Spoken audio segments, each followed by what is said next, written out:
In the deepest, darkest parts of the ocean, life doesn't just survive, it grows to extraordinary sizes. Welcome to the world of deep-sea gigantism, a fascinating and still largely mysterious biological phenomenon, where marine species live in at great depths, evolve to be significantly larger than their shallow water relatives. But what causes this curious increase in size, and which creatures exemplify this deep-sea trend?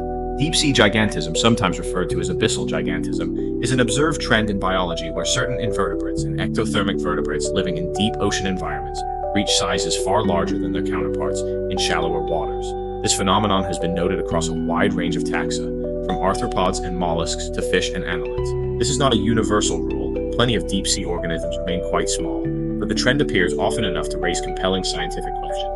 First documented in the 19th century during deep-sea expeditions, it remains an active area of evolutionary and ecological research today. Several species epitomize this phenomenon, many of which have become poster creatures for the mysteries of the deep. A few examples. Giant isopod. These armored scavengers resemble enormous versions of pillbugs, often reaching lengths of 30 to 40 centimeters.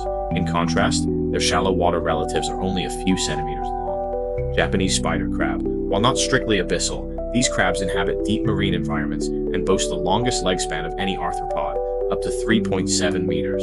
Colossal squid. Inhabiting the deep southern ocean, this squid can grow over 10 meters long and is heavier than the more commonly known giant squid, thanks to its massive beak and thick mantle. Giant tube worm. These creatures thrive near hydrothermal vents at depths over 2,000 meters, growing over 2 meters long despite lacking a mouth or digestive tract. Deep-sea amphipods. In the Mariana Trench, amphipods have been recorded at over 30 centimeters long, vastly outsizing their shallow water kin. So what explains this gigantism? No single answer fully accounts for it, but several interrelated factors are supported by current scientific theories and observations. There are 4 scientific reasons that may support it. Cold temperatures and slow metabolism. Deep-sea environments are consistently cold, often hovering around 2 to 4 degrees.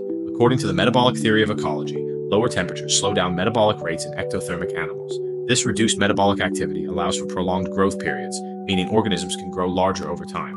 A 2017 study published in Ecology Letters suggested that temperature plays a direct role in shaping body size by altering developmental timing and metabolic constraints. The cold of the deep sea may reduce energy demands enough to allow for longer lifespans and, in turn, larger body sizes. High pressure and structural efficiency.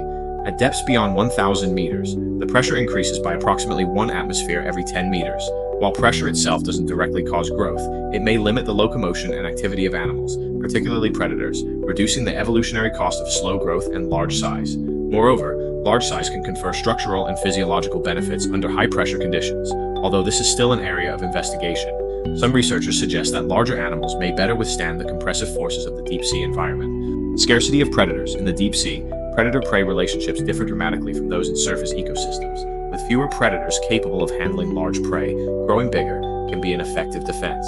Additionally, large body size may reduce the number of potential predators that can consume an organism. This allows the organism to live much longer and therefore grow larger in size.